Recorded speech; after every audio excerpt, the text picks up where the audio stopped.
meet your mom too soon? Or did I do what I always do? Yeah, we made it to the 50, and then you kissed me. We made it to the 40, a new love story. We made it to the 30, and you did me dirty right then.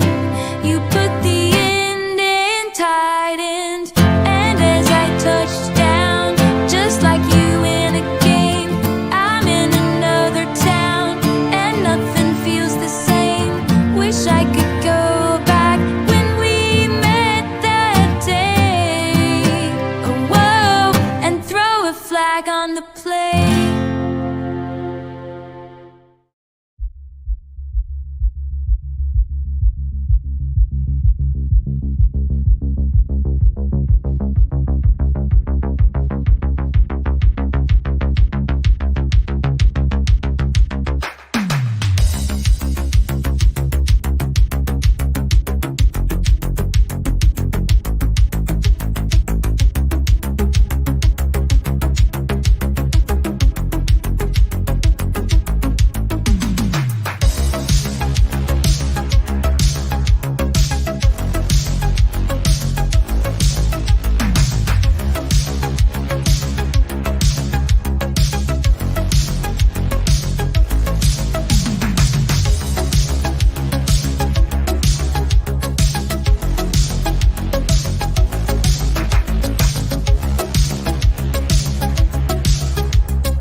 If all of the kings had their queens on the throne, we would pop champagne and raise a toast. So waiting to all of the queens who are fighting alone, baby, you're not dancing on your own. Let's go. Without me, you wanna, but you get na. Think it's funny, but honey, can't run the show on your own.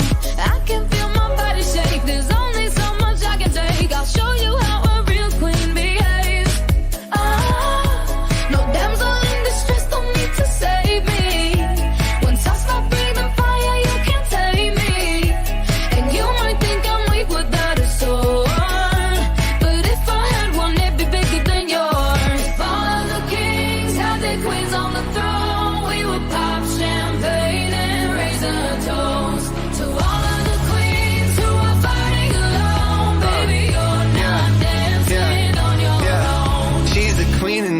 lucky to get close to the throne. I'm not worthy, but she's taking me home. Yeah. No damsel in distress, don't need a savior. She's a goddess, I would never try to change her. She knows she got my world inside of her palm, but she can have whatever she wants. All the kings had their queens on the throne. We will pop champagne and raise a toast to all the queens who are fighting alone. Baby, you're not dancing on your own.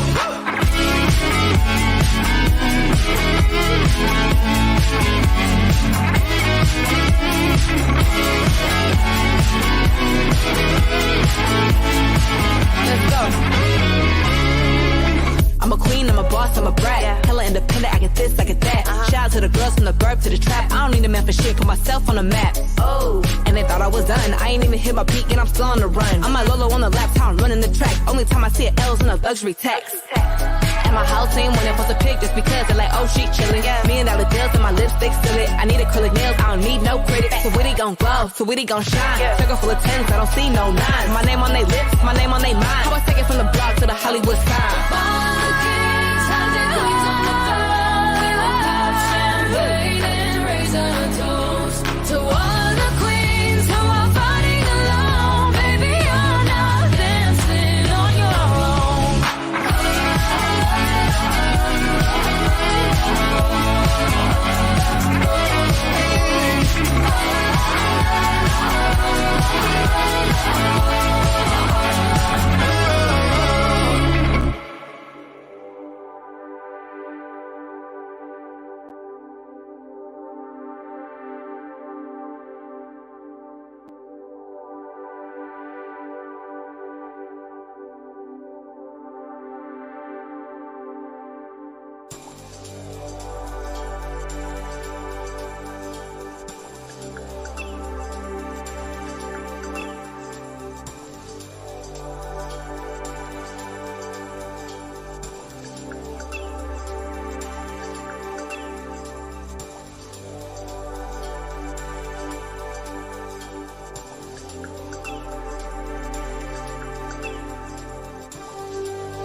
Testing, 1 2 1 2 testing.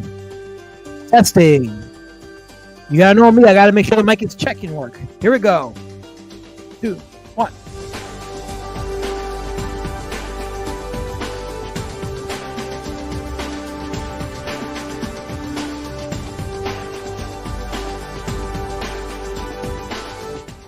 No, it isn't, Carol. No, it isn't. I will strike you. I swear on Allah, I will strike you.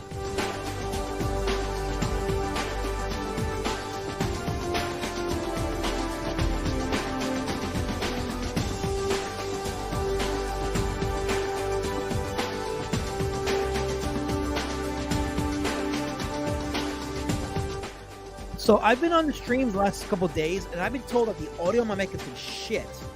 So apparently when it's not shit is when I'm on my streams, as confirmed by Billy Powermax, I think it was, who says that my mic was, was it Billy Powermax, or was, who said that my mic was loud just now? Anyway, I'd rather be loud now on my stream. Oh yeah, Jolly Green said it. Jolly Green said it, yes, he said it. Okay, so yeah. But yeah, I'd rather be loud on my streams, because why not? This is where I talk. This is where I lead. This is where I give the speeches here. I see we have a Katie Ditt sighting. First time on my streams here. Katie, so I don't know if you've been following me, Katie, but I do the streams every week where I showcase what I would call an indie comic outlier. What is that? Well, you have artists that are considered standard, like industry standard, like people like Ramita and John Burns and Perez, and going to the 90s, you have Rob Liefeld and Jim Lee, and then beyond that, like Alex Ross and so forth. Well, the outliers are the ones that don't really get talked about, because they're the ones that they're outliers for a reason. People like Art Crumb and Vaughn Bodie, and even like the creator of One Punch Man.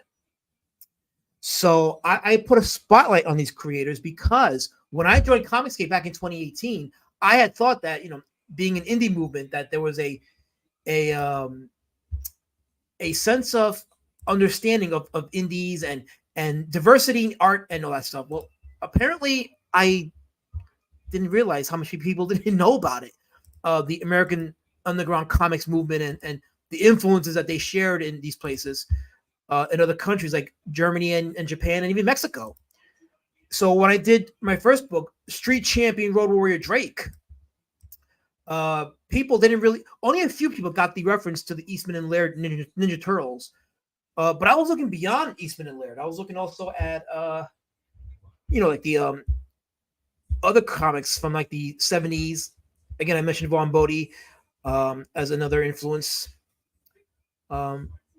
But yeah, a lot of people didn't really get that reference. And I think part of it is because I didn't do a great job of promoting it. I didn't really educate people on the American underground comics movement, as well as like, comics from like the 20s and 30s. We talked about Lynn Ward on a previous stream.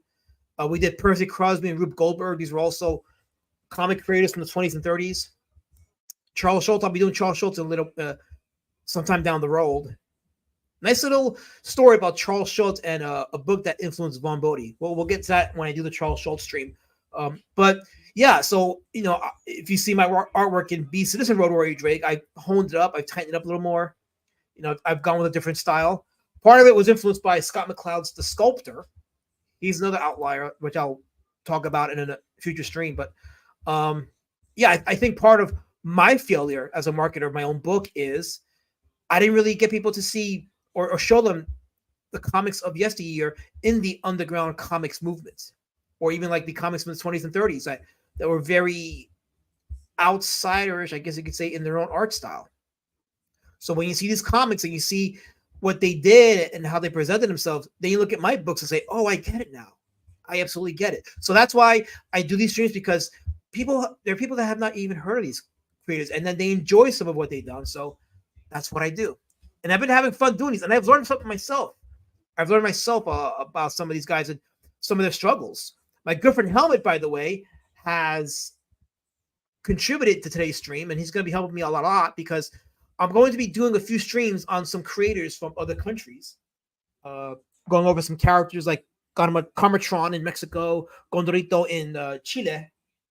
And today we're going to be showcasing a German creator. And I looked at some of his stuff, and I just thought that was like a lot of. If only they translated it in English, I would have bought them. I would have bought them. But we'll get to that in a bit. But saying hi to the chat. So people in the chat, we got Linkovich, we got Helmet, of course, my good friend Helmet, my good friend Geek Avenger here, absolutely. Hothead Studios, KSS, wishing everybody a happy birthday. Massive Panda, always the first to comment. and he gets the biggest shout out for being the first one to lead the charge. Hail, Massive Panda. Hail to you. Jolly Green is slowly joining the ranks as one of my biggest harassers. So, and of course, the queen of the harassers here. Carol, you're so creepy. How can you ask me how my day is going? You know how creepy that is? Here I am just trying to be a streamer and trying to give education to the community, and you're already starting with the creepiness. It's better to be loud than shit, says Gordon Goodbrother. I like your name, Gordon. That's an awesome name. Gordon Goodbrother. Fucking A, I love that name. Totally awesome. Oh, yes, of course. Lord Raptor Jesus, a.k.a. LRJ, with his 12-hour monster marathon of a stream. Welcome. Weird Al's Artist Showcase. Sure, why not? Why not? Absolutely not. Why not? I am not an outlier. I'm a straight spectrum. Look, I'll take it, sir. I'll take it. I'll trademark it, and I will go with it, and I'll monetize it. You can best believe it. Hail, Katie. Thanks for being around. Hopefully, you'll be entertained by what we talk about. Let's see here. Matt, of course, yes, I shot out Massive Panda. He says, the fact that a lot of these insanely talented artists are considered outliers is a damn shame. Screw it. They should take it as a badge of honor at this point. Oh, I take it as a badge of honor. Hell, I am CG's outlier, Massive Panda. Trust me, I take it as a humongous badge of honor. I am the king of the outliers. I am Pac outlier. You know what a Pac is, right? That's me. I am the Pac outlier of CG. So I'll take it. I am not virtue signaling, JD Kirby. See, you're another harasser. Here I am talking about comics. I'm talking about, these wonderful creations and this wonderful art. And you have to come here and bring your stuff here. To bring your I gotta make a separate chat for you harasser. So that way you guys can type whatever you want, but I don't get to see it. I am not doing that, KSS. Stop it. I'm totally gonna just start typing in keywords and having you muted in my chat. I think that's being worse than blocked, is being muted, because you'll scream to the void and no one will hear it. I especially won't hear it. So I'm a little behind in the chat. I'm gonna have to scroll down. No, it's not woke. It's not woke. Your bunny pictures that you DM me at nights is woke. Oh yes, I'm going there, JD Kirby. I'm going there. I'm gonna expose your night letters one day. Because people think I'm joking. I'm not. You really are giving me terrible night letters. I'm afraid for my life. Linkovich says, I'm not a terrible artist. It's a choice. Thank you. I'm glad you realized that. I take pride in that choice. Jolly Increases, I've never heard of Elasma. I hope you never do. As a matter of fact, pretend you were never here. I will have to cover it. I'm here to support my good friend Elasma. Yes, my good friend LRJ, Lord Raptor Jesus. Yes, totally my good friend here. Let's see, KSS says here. I hear you. It's just a song. We work it out. We're community of retards unite behind a meme, but we're like retarded brothers. It'll work out. Okay, so he's talking about the minute rift between LRJ and Finata, which will be taken care of. It's not a big deal. It happens. It's a cycle, Sometimes a little tard shout outs between two people happen here, but it gets squashed and we move forward. That's how we do it. So Katie did says, I'm here to learn. Hun teaches mama some good shit, sending you my blessing. Well, I appreciate you being here. So hopefully feel free to comment in the chat. Feel free to ask. Feel free to we are a community talk here in this chat. So feel free to mingle with us and rub off on us. Geek Avenger says, Hail Lassie. Yes. Yes, Helmet. I'm going to be referring to you because my good friend Helmet was the one that referred me to what's his name? Eckart Breitschuh. I hope I'm saying his last name correctly. His last name's kind of spelled weirdly, but old dirty fatty wants to insult me. Well, you're gonna do it anyway. Yes, I know it's your superpower, Carol. I know it is. Jolly Green says he's giving me tough love. Sounds like a threat, sir. Sounds like a threat. Who harassed me? I am not Luis Guzman. Stop it. I told you, I look like a human being. He looks like a Neanderthal. That's insulting. Totally insulting. Okay, scroll down here. Let's see. Okay, Gigabench, I can't sit through these long streams. Okay, he's talking about the 12-hour streams. Yeah, I'm with you, man. I can't do those 12-hour streams. I'll watch the first 1 or 2 hours and then I'm out. It's no offense. It's just, I can't. I feel like I get the best of it in the first 1 or 2 hours, but then the 5th or 6th hour happens and that shit comes down. And it's like, oh, I guess I missed that. So, I'm very lazy when it comes to stream replays. Okay, I'm going to skip a lot of this chat because we have to get to the things tonight. And like I was saying before, so the next few weeks I'm going to be going over like foreign comic, and foreign meaning non-American, not Western. We're looking at international creators. I'll put it like that. Let's call them international creators. I'll be going over the creator of Condorito, Karmatron, all these guys. But today we're doing Eckart Breitschuh. I know I'm saying it wrong, so Hammett, feel free to correct me if I'm saying it wrong. Totally. But who is this Eckart Breitschuh? So this is the gentleman right here. He was born in 1964 in Germany, and he got his influence, and this is how connected these outliers are. He was influenced by the American underground comics movement, and he lists R. Crumb and Mike Mignola, the creator of Hellboy, as his influences. And actually, when you look at some of his stuff, you're going to see a lot of Mignola influence on there. I noticed it with his Luba Wolfschwanz. Who's Luba Wolfschwanz? Well, we'll get to that in a second, but I'm just giving you the quick, well, not too quick, but visual aids are always a thing. So he was a freelance illustrator and writer, and he got into drawing with his first comic book, Lyndon Strauss. Helmut, if you're in the chat, please translate Lyndon Strauss for me. But it was a cartoony version of a German soap opera that was popular at the time. And then he did a miniseries called Wanda Caramba, Dying for a Screw, with a character that he created called Wamba Caramba. Wanda Caramba. Let me see who that is. Hold on. Because I have Luba Wolfschwanz. We're going to be going deep into Luba Wolfschwanz. I see what I did there. I didn't mean deep as in like, deep like that. I set myself up for that one. Wamba Caramba. Let's see. No, it's Wanda Caramba. Okay, here we go. Oh, okay. This is interesting. Is this? Yeah, here we go. Okay, let's take a quick look at Wanda Caramba. This is from Amazon. Can I enlarge this before okay, yeah, I can enlarge it. Or I can open it up in a separate window, the image, and then enlarge it. There you go. This is Wanda Caramba. This is Eckart Breitschuh. Am I saying his name wrong?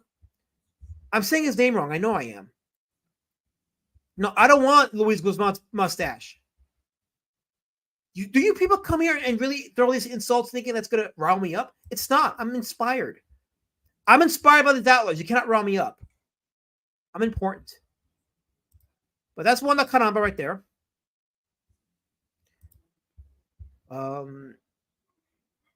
Here you go. The joke's about my head. Leave my head alone. Leave my head alone. So, no, I can't pronounce it either. And my good friend Helmut's going to help us here. He says, okay, Lyndon Strauss was a German telenovela which took place in the Linden Street.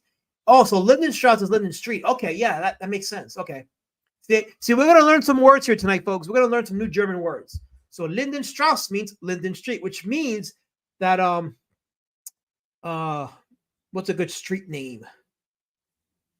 Well, Strauss means street, so we know that. So there, I learned the word. Strauss. Lyndon Strauss.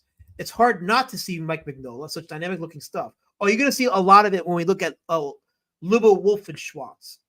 No, Wolfschwanz. Luba Wolfschwanz.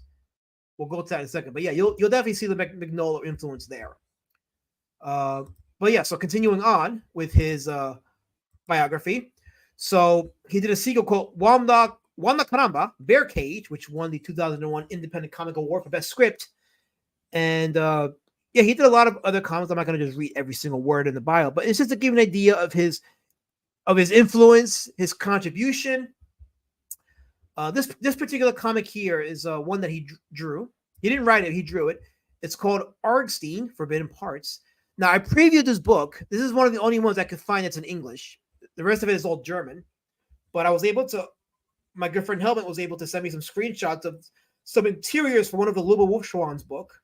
I was able to translate it, so we'll look at that in a second. But this particular book, it's a horror book, and the last few pages feature some skin.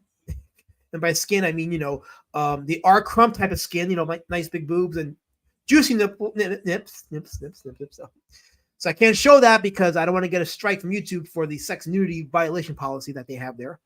But you can notice that Breitschuh, I know I'm saying his name wrong, but his backgrounds, you can see how they're simplistic, but the design of it, look at the design of it. So you get like, he'll do details in the foreground, and then as you go further back, it gets very muddy, very minimalist. It's a nice way to depict perspective. It's a lost art these days because people think that you got to have a detailed background. And it's fun, if you want to do detailed backgrounds, but if you're trying to help with perspective and some dynamic design, play around with detail versus minimalism. Try to do a marriage of the two. Here's a nice little gory shot right there. Very gory. Well, not very gory, but it's EC comic style gory. I'll put it like that. So I was thinking about reading it to you guys, but I don't think you want to hear me read a book. So, but it's an idea of his style. You can see it. There's a little bit of the Mike Mignola influence here, but you're going to see a little more of the R. Crumb. Not so much here, but when she gets peeled off, we'll say that, when she releases the linen. There you go, right there, very quickly. So, okay, so yeah, I don't want to show too much of it because, like I said, I don't want to get struck, but this is an idea of his artwork and the style, and we're going to show more of the Luba Wolfschwanz in a second. Quickly to the chat here. Let's see here. Billy Parmack says, "I'm a cool guy. He's got my back." Put that knife down, Billy. Put that knife down. I'm a good man. Please put it down. Okay. Hothead says, "Those are some dick suck." Wait, on this guy here? Damn. Is that a drag queen? No, this is a real woman. That is a real woman, I think, anyway. A guy in the room says, "Woke. It's woke." Yeah, that seems to be the thing now. If it's got a woman, it's woke. No, as long as it's feminine and not anti-patriarchal, it's definitely not woke. So, and of course, a little skin helps too. We're actually going to be doing that. Yes, we're going to be looking at some of the Luba Wolfschwanz stuff. It looks pretty dope. And I got to admit, I get depressed when I see it because there's no English editions of it, and I totally would snatch it up. Badass says Geek Avenger. Are there any ladies with powerful legs like this in your comics labs? Not asking for a friend. Well, I don't know if I would say powerful legs, but as you can see in my book, Be Citizen Road Warrior Drake, if it's sharing, nope, because I got to, like, there you go. So I have a character named Pumpkin Warpatch. There she is right there. And she's got a few panels in the book where I play around with the fact that, her being a very sexy female, but she's also strong, skilled, holds her own in some fights. So, yeah, I don't know if I would say she has strong legs, but, well, then there's this character right here. Cuddle Bunny Becky. She's a villain, and she's got some pretty powerful legs. They're actually very deadly with the claw. She's going to be a very unique character in the book. So, you could say maybe she does have strong legs. By the way, shout out to the people on Rumble who are watching.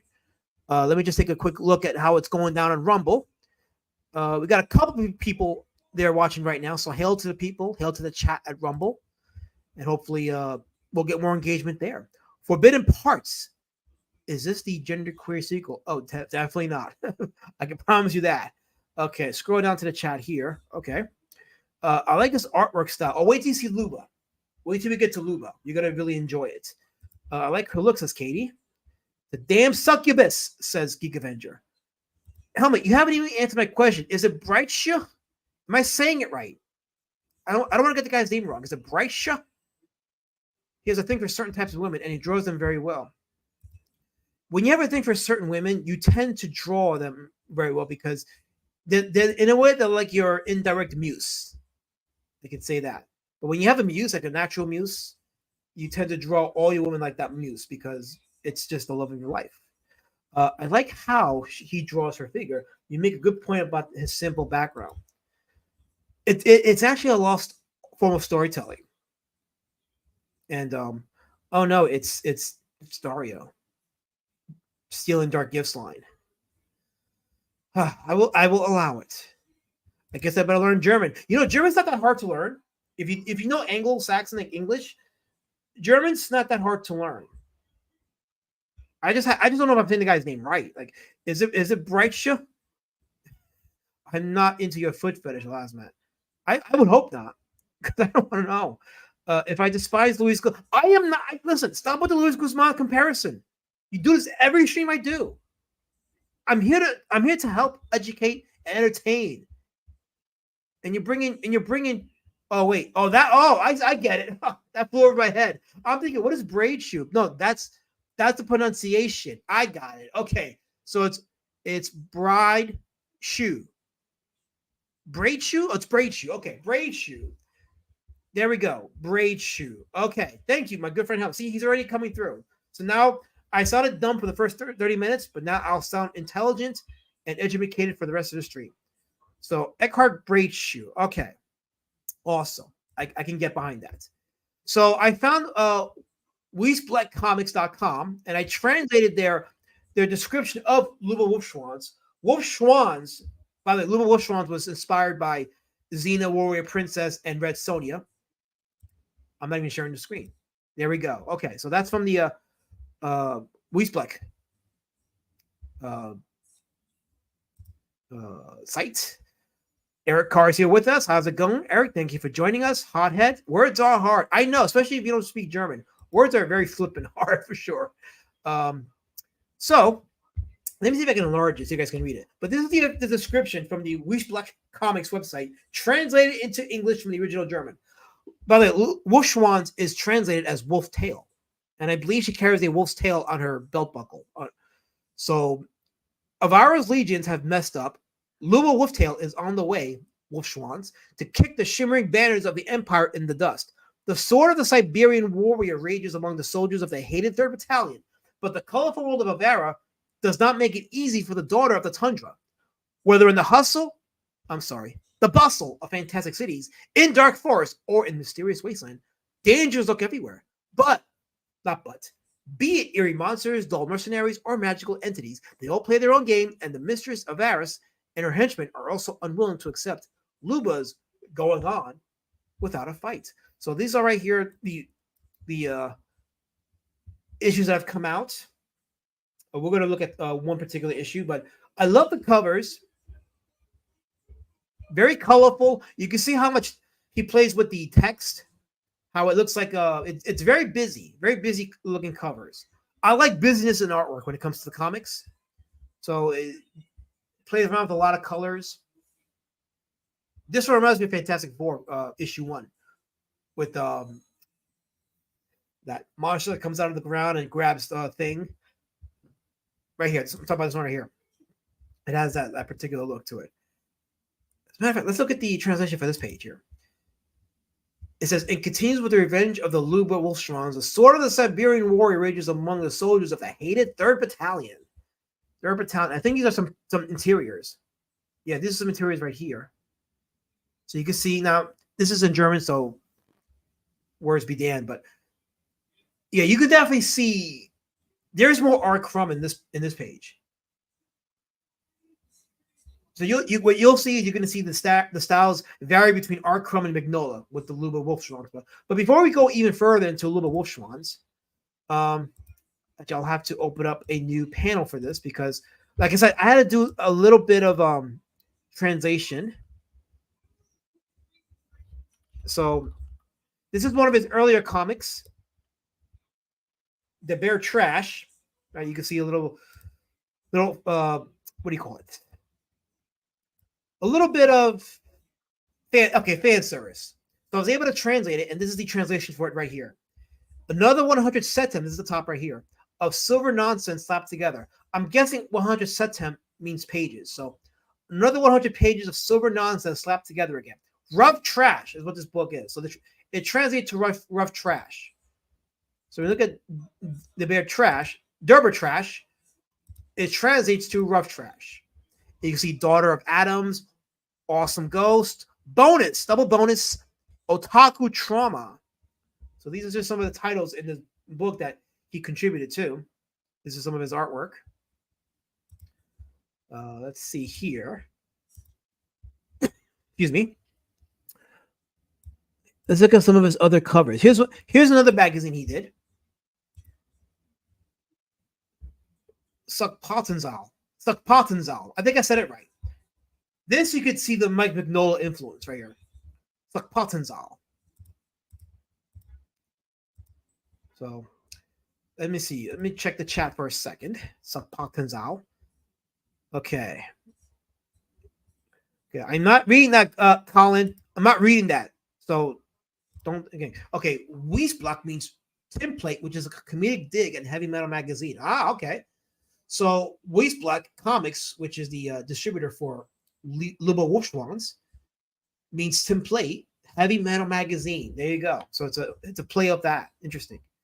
Um, Okay, let's see. Massive Panda says, I love the voluptuous roundness of his character designs, the muscles, curves, etc. Drawing curves these days, particularly on female designs, is offensive to the where are her organs critics. Well, it's a comic book, so anatomy be damned. I'll say this. I think it's pretty gay when some creators attack other creators over their art style, and I'm like, okay, the market decides if the artwork of that particular creator passes muster. So creator A should stay in their lane and let creator B just create their books and let the market decide if they like the design of the characters. And if the anatomy is off, it's off. The market will decide if they accept it or not. So, and yes, I like voluptuous women myself. Sure, why not? Interesting comics you're into, Lasmat, says Look Rich. Actually, I didn't even know about this until I read up on Eckart. So when I looked into this, I'm like, damn, it's a shame this is not even available in English, because they look a lot of fun. They really do. And it's like there's a whole world of comics out there, popular comics that we as Americans are not exposed to, and we're missing out on a lot of this. And it's a shame, but the internet's made it easy for us to seek these out and research them, and I guess be open to a new world out there. So here's another description for Luba Wolfschwanz. The silver blonde savage from the cold steppes on a journey through the mystical world. That's another description for Luba Wolfschwanz. Wolftail. I like Wolfschwanz. I like saying Wolfschwanz, but I can see why it wouldn't translate too well in the Wests. He's really leaning into the. What are you talking about? Oh, the tune element. Okay, I thought you meant the other word. Never mind.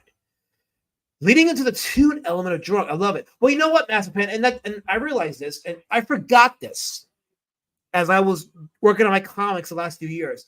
I forgot that there's a difference between artists and cartoonists. Artists, they have various styles. They can go from like life drawing to exaggerated toonish styles, as you call it. And the cartoonists they draw things, they draw characters, but the whole point is just to create an exaggerated, illustrated character or situation, and exaggerated escape from reality.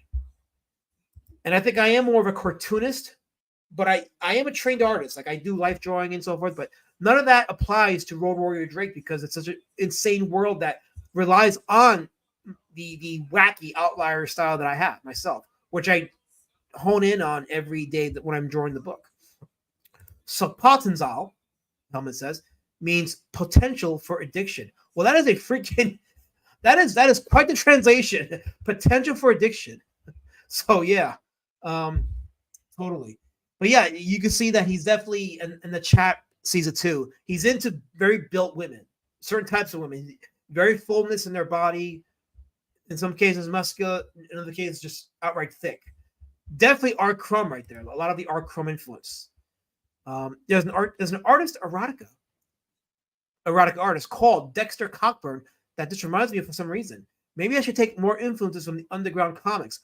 There is a treasure trove of characters, artists in the underground comics movement that transcends not just America.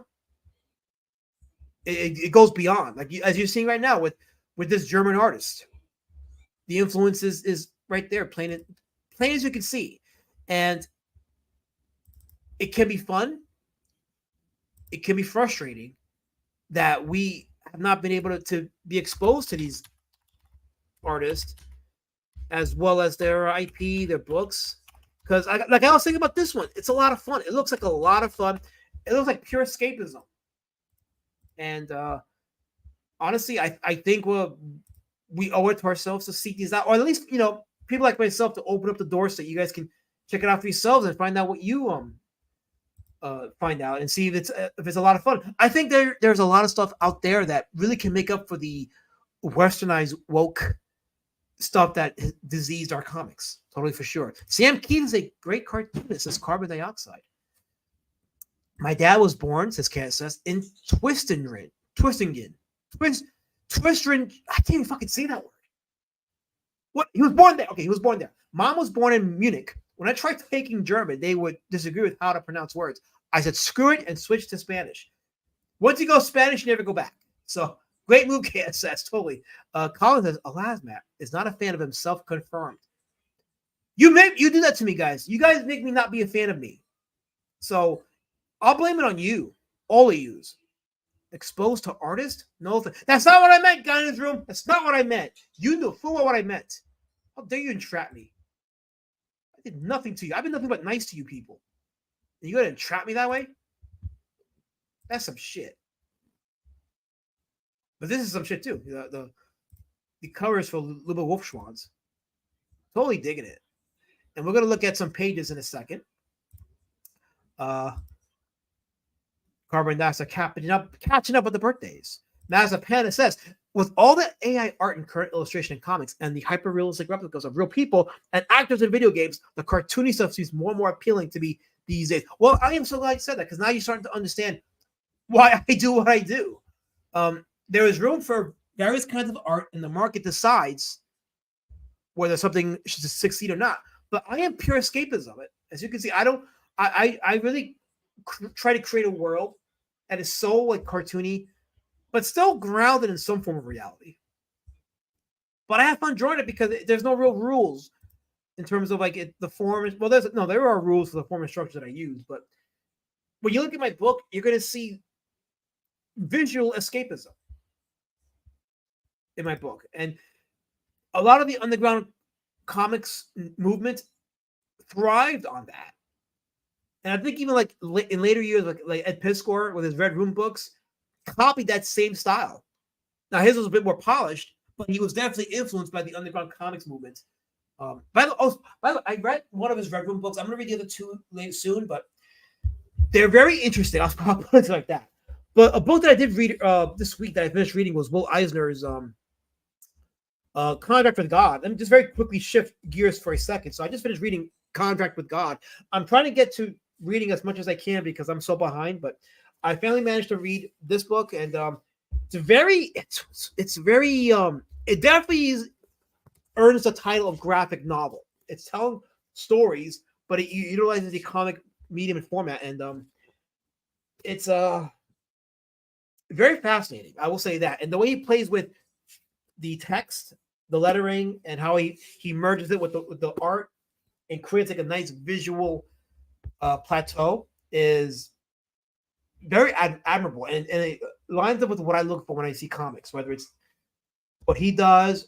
I'll look at the earlier Hedger Flank stuff, even like EC, like the Tales from the Crypt stuff. They work with some of that too, that kind of style. So I hit the mute button. I enjoy it. I absolutely enjoy it. So but yeah, I liked it, so I just wanted to make a shout out and just say, hey, I definitely recommend Contract with God by Will Eisner for sure. Guy's Room says, Alasmat's Puckness is really coming out, refusing to pronounce German. I have my limits, guy in his room. I have my limits. I will not betray my people.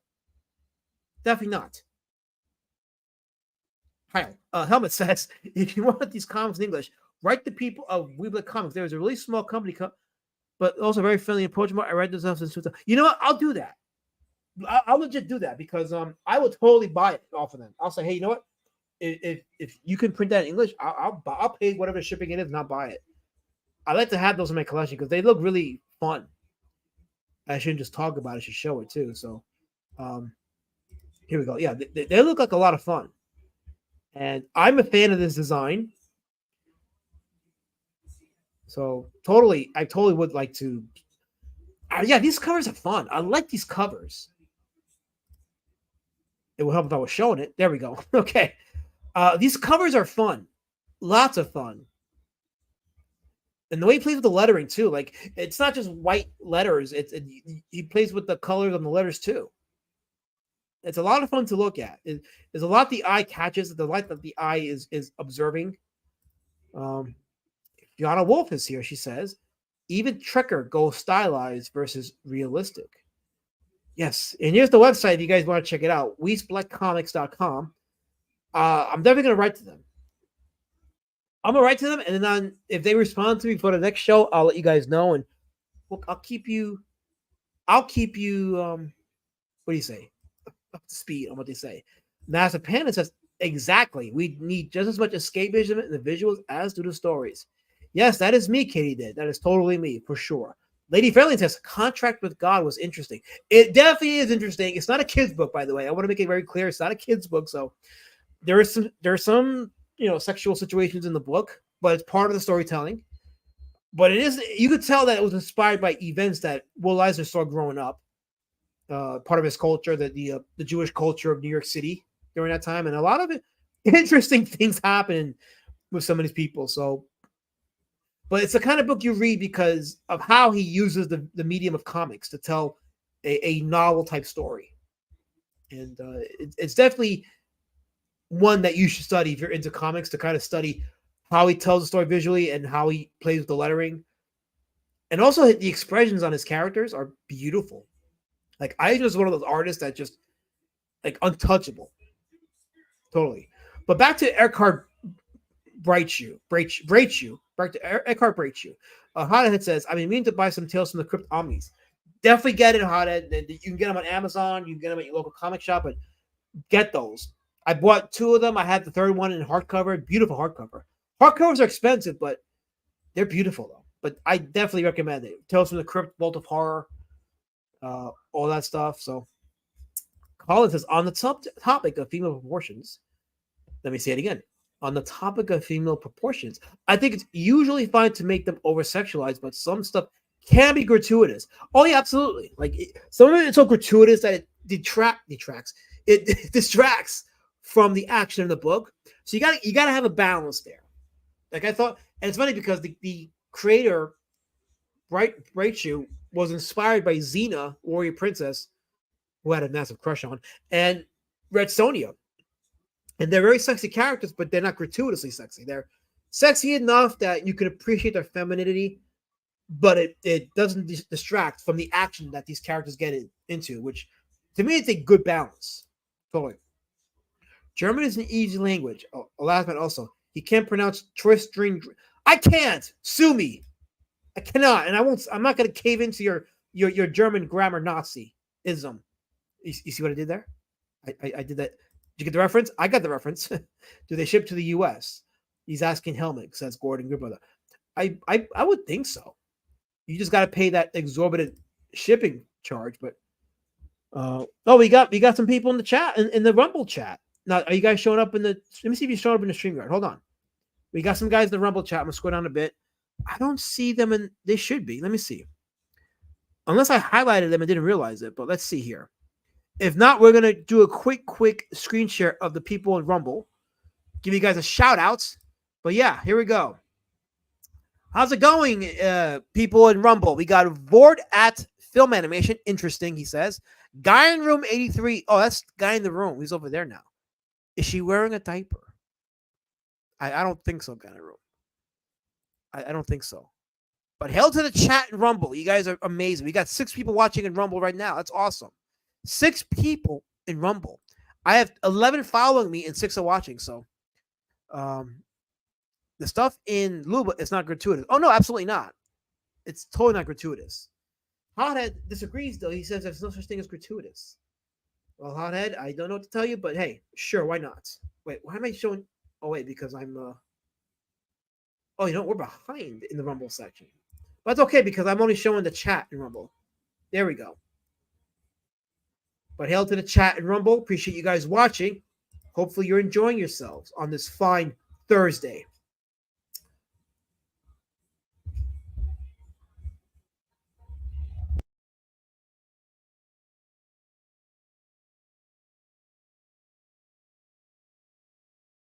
Testing 1, 2. There we go. Okay. There we go. Okay. So yeah, write them in emails as Helmet. Totally. Oh no, guy in the room is tossing tables. Holy crap. He's not. No, he's He's been groomed by Carol Colors. Holy shit, he's been groomed. Lady Fairlane says that small comic company is going to be hit up with a sudden bunch of requests for this from this in English and be very confused. Hey, you know what? That'd be awesome. If a bunch of guys actually started emailing them and asking for English copies at a time, that'd be amazing because they'd be like, "Whoa, wait a minute!" And then feel free to show them my stream. Feel free to show them. Why not? Why not? Because I would love to like get more eyes on these international creators and get some of their stuff here. Totally for sure. Linkovich says, "Yeah, I glued my balls to the butthole again." He's talking about Lord Raptor's one of his newer intros. Okay. Fiona says that character Luba is made for guys in mind, but she's stylized, not abnormal. Totally not. And my dog disagrees, by the way, but that's why she's not streaming and I am. So my kid heard that. Okay, you guys are talking about someone else's song. This is my stream, Carol. You're not here to talk about Lord Raptor Jesus. This is my stream.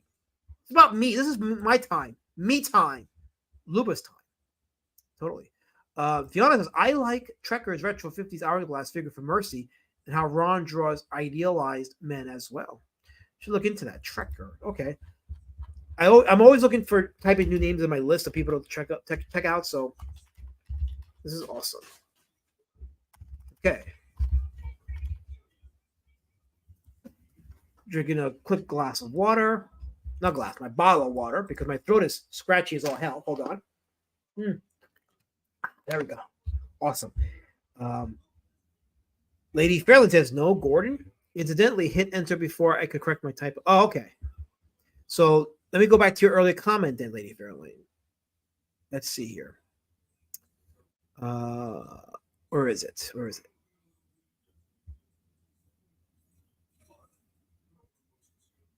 Okay, maybe not. I don't know. You'll correct it for me because I don't know. Let's see. No Gordon, just typo. Gotcha. Okay. Show the cover for Fantasy. Oh yeah, I let me see. I have that. Hold on. Let me pull it up. The cover for Fantasy 5000. Let me go back to my Luba folder here. Where is it? Is this it? No, that's one of the Luba Wolftail covers. Where is it? Fantasy 5000. Let me look it up. I thought I had it opened up, but yeah, he has some amazing covers. Here we go. Wunderfarben. Here we go. Let me go to the image section on. Yeah, he had one for horror too. Hold on, I gotta open this up too because these are some really dope covers he's done. Not just for Luba, but for these other magazines that he's done too. Here we go. This is Fantasy 3000. Yes, guy. I saw. I totally saw. Hold on. Let me just quickly go past the chat here. Let's see. How do I feel about Jim Ruggs' design for Octobriana and his Blacklight comic Kickstarter? She was definitely voluptuous giant boobs, but to me it didn't distract at all. I loved it. I have to catch up on a lot of the books. But yeah, I might put Jim Ruggs on my list. I got to see more of his stuff. So, Helmet talks about the owner of Wish Black Comics. Levin Curio, the owner of Wish Black Comics, is one of the most nicest guys I've ever talked to. They have a top-notch customer service, and their prices are reasonable. So yeah, leave my dogs on, Carol. I was reading Helmet's comment. You got to type that in. It's always about you, right? Like, good friend Helmet's trying to play customer rep for Wish Black Comics, and you got to attack my dogs on my stream. What's wrong with you?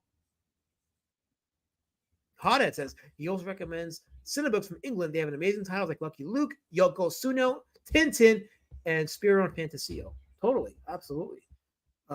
Scroll down more. I'm not showing these KSS. I'm not doing these emojis. You can miss me with that.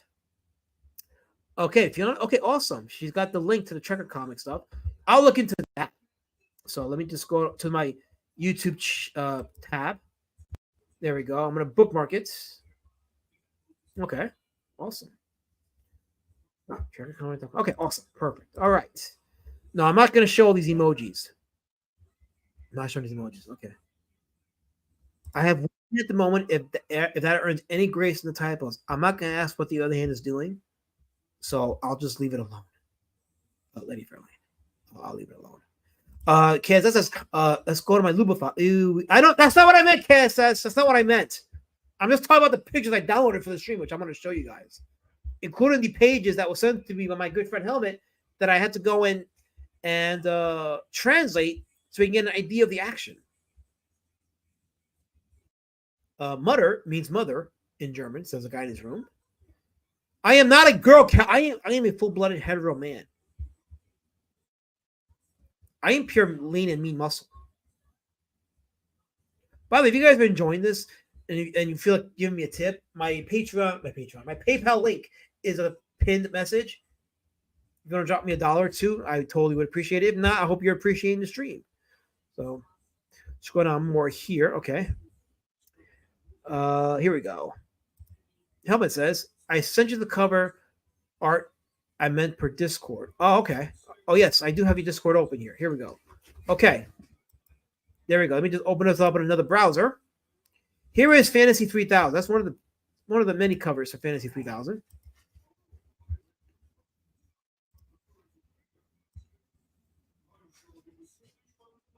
Yeah, I like this style a lot. I like this. I can't put my finger on it. Like, this is not so much Magnolia inspired, but you can see it has like that 50s, 60s influence with like an 80s style of coloring, that cartoonish coloring, which I like. I like that cartoonish style of coloring. Fantasy 3000. And that's one of the covers for Fantasy 3000. Here's another one. This one's pretty good too. Let me translate this. Hold on.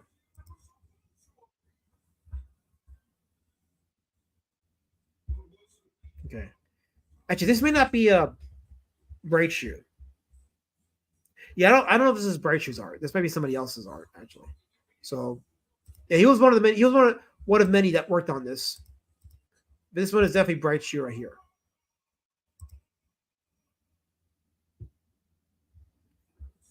Oh no, he did work on that. Never mind. No, I'm all over the place. He did work on that. As a matter of fact, let me read from We've Black Comics site a little bit more on Breitschuh.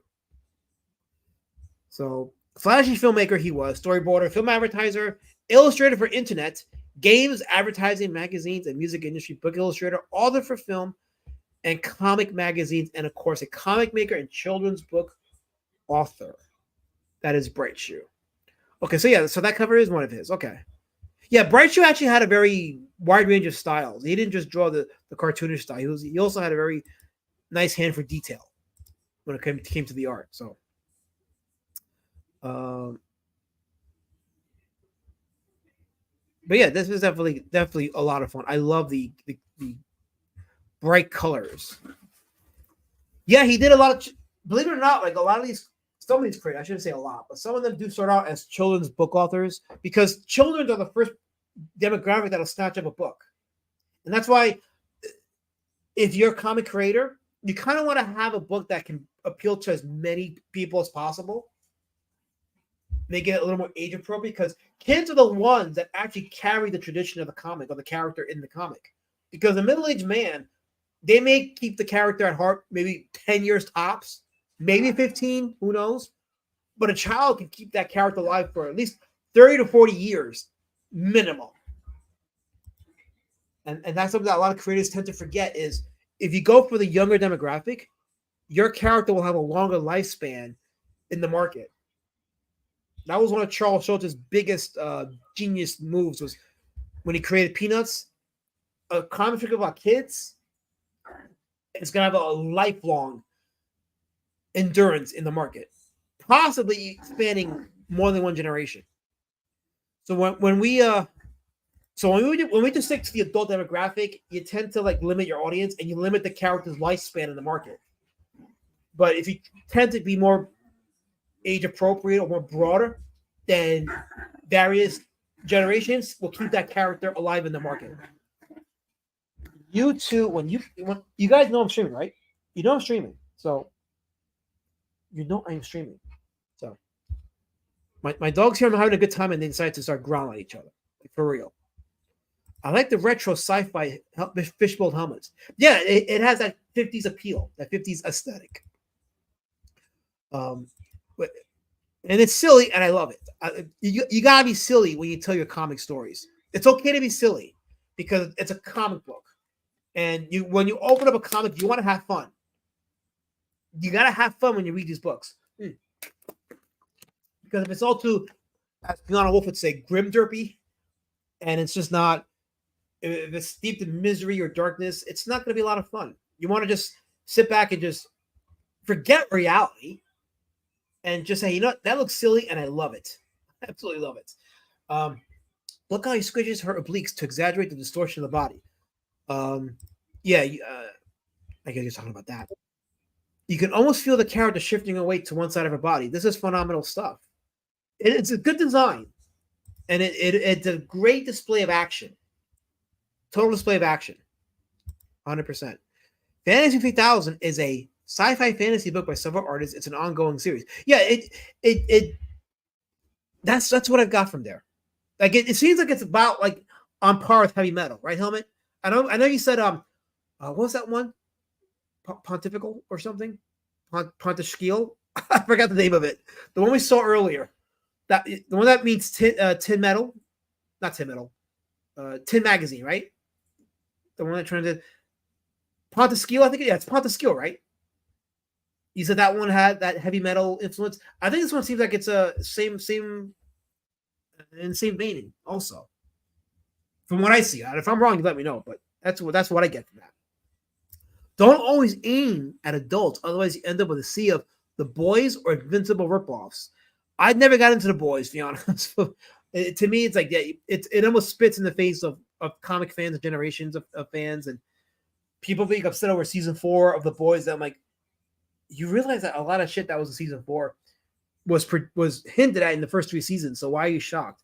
And there's some people that are saying that the comics are more woke than the series itself. So, but yeah, I mean, I know there's an audience for it, but I like to have fun when I read my books, and I want to be inspired too. Colin says, I have noticed that I have a few young readers for Emerald Man. Well, I've been noticing your artwork, Colin, and it has that appeal. And believe it or not, like if you do attract kids to your stuff, that you're actually increasing your audience, because they're the ones that are gonna just they read it, and then their parents are obviously gonna have to read it because they're gonna want to be responsible for what their kids are reading, and sometimes they become fans, and that's how you've doubled, sometimes tripled your audience. Where can I find his children's books at? Are they printed anymore? Are they limited? Also, I love the shade of purple he used for his suit. So his books are in German, but let's see. Let me see where his children's books are at. Let me see what some of them are. So Eckart, here we go. Breitschuh. Okay.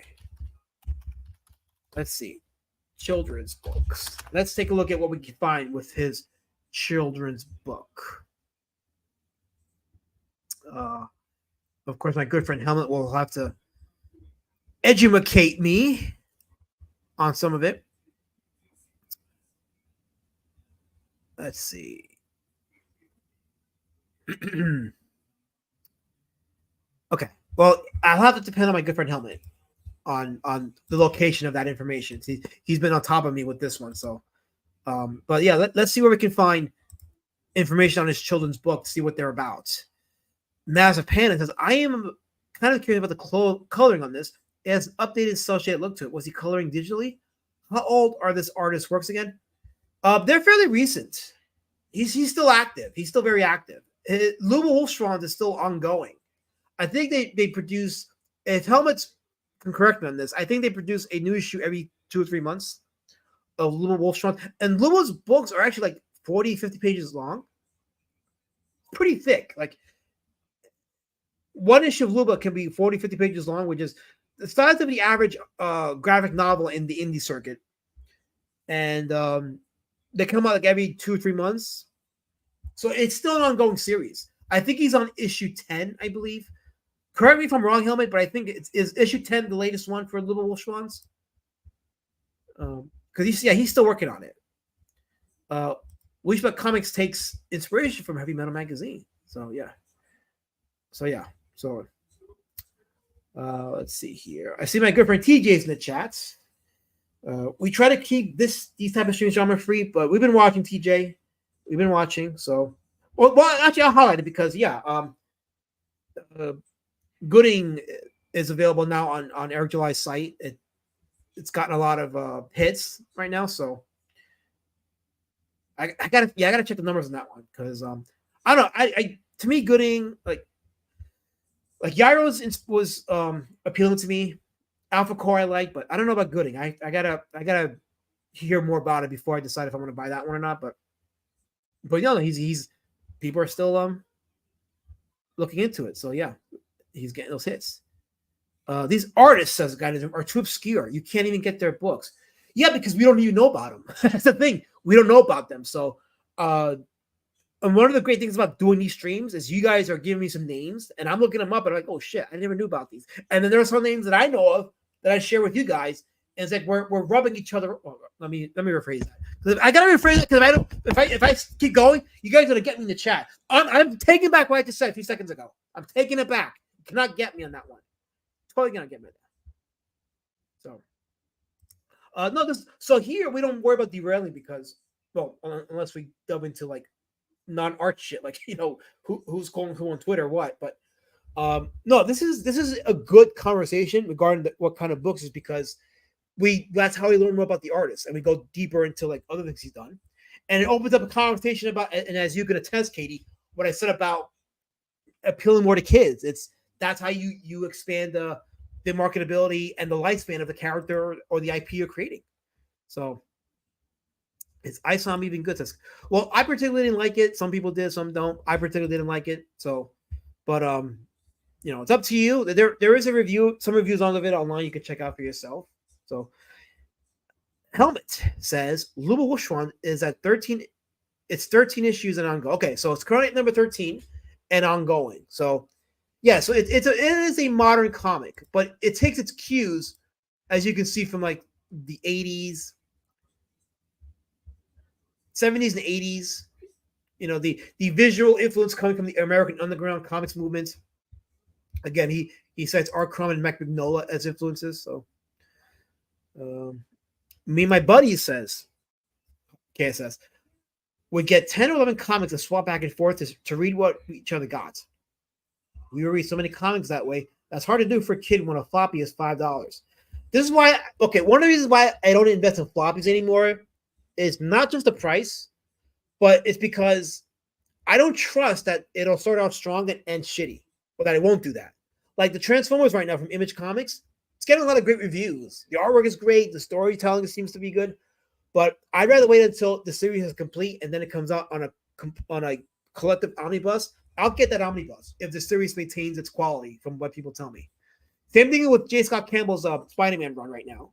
Like I'm going to hold off until that run completes and it's, from what people tell me, a very satisfactory run. Then I'll buy the collected volume of that run. That's what I do now going forward. For that reason, I don't get floppies anymore. Kinderbutch. Okay, so that's a link to his kids books. Let's take a look at that here. Let's see. Let me scroll down here in the chat in the YouTube side, and we'll take a look at some of that. Here we go. Okay, let's share this tab here. So this is Eckart Breitschuh's kids books. Let us translate into English. Let's see. Here we go. Thank goodness for the Brave tab, the Brave browsers. Translation. Okay, so here is his English page for his kids stuff. Well, this is not kids stuff, but still, it's pretty good. Okay. We need to go to the kids section. Here we go, children's book. There we go, right there on the right side. Children's book. And make sure I'm sharing it. Okay, I am good. Let me go ahead and just hide this comment for a second. Okay. So this is okay, Kinderbutch. That's the name of the current one of his books. Well, let me see. Can I translate this? Let me translate this. Where are you, translator? Let me see. Can I? Where is the translator? Where did the translator go? Okay. Let me hit enter. Maybe it'll appear. go out of here. Darn it. What's this here? Can I use this to translate? Let's see. It was going so. There we go. Okay, awesome. Oh no, it's still giving me the. Let's see. Can I? Kinderbrush. Let's try this one. Okay, it's not translating this. This stuff. It's not translating this tab here. But anyway, whatever. So this is images from his children's book. Actually, I'll just copy this and paste it on and translate it on a different tab here. Let's see here. German to English. Deutsch to English. So that means bullfinches. It's a draft for a children's book. That's what that is. Let me just move this over here so it'll be easy to go back and forth. So this is some drafts, bullfinches. This is some of his artwork here for the children's book.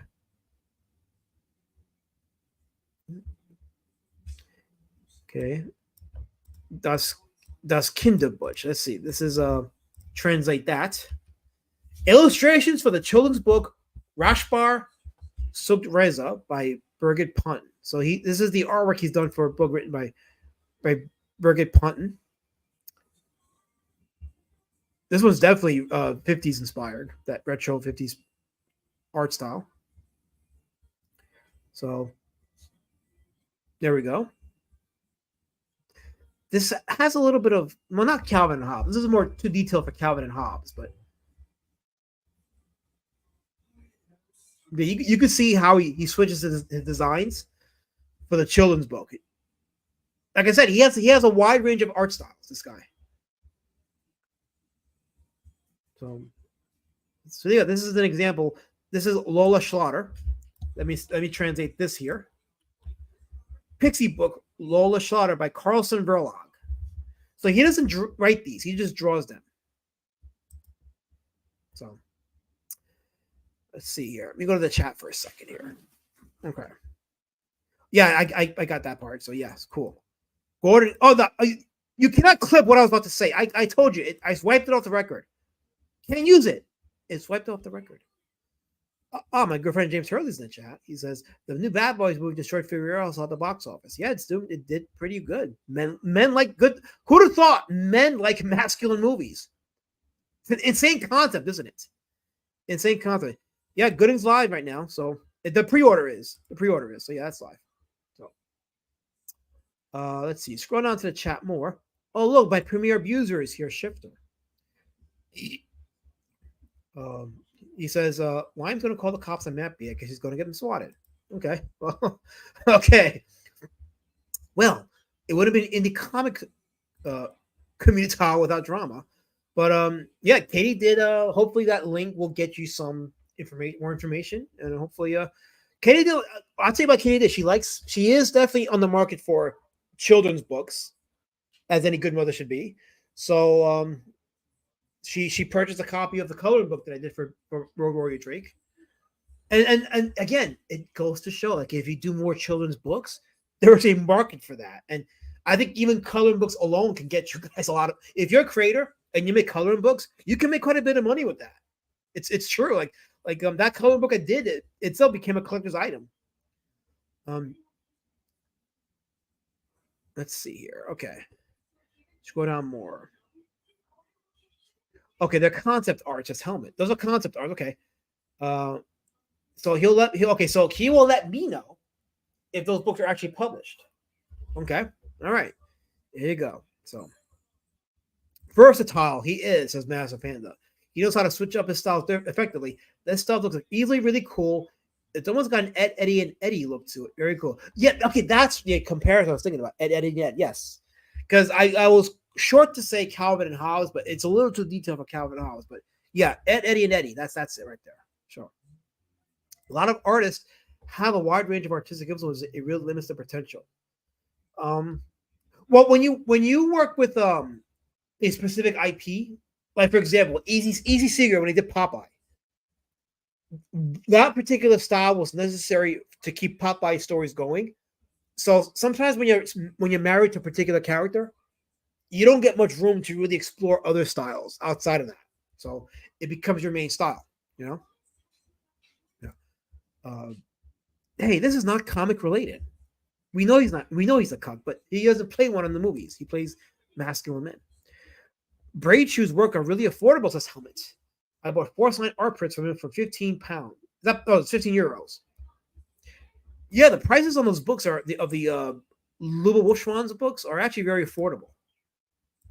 And like I said, they're like 40, 50 pages a book, which is good deals. That's absolutely good deals.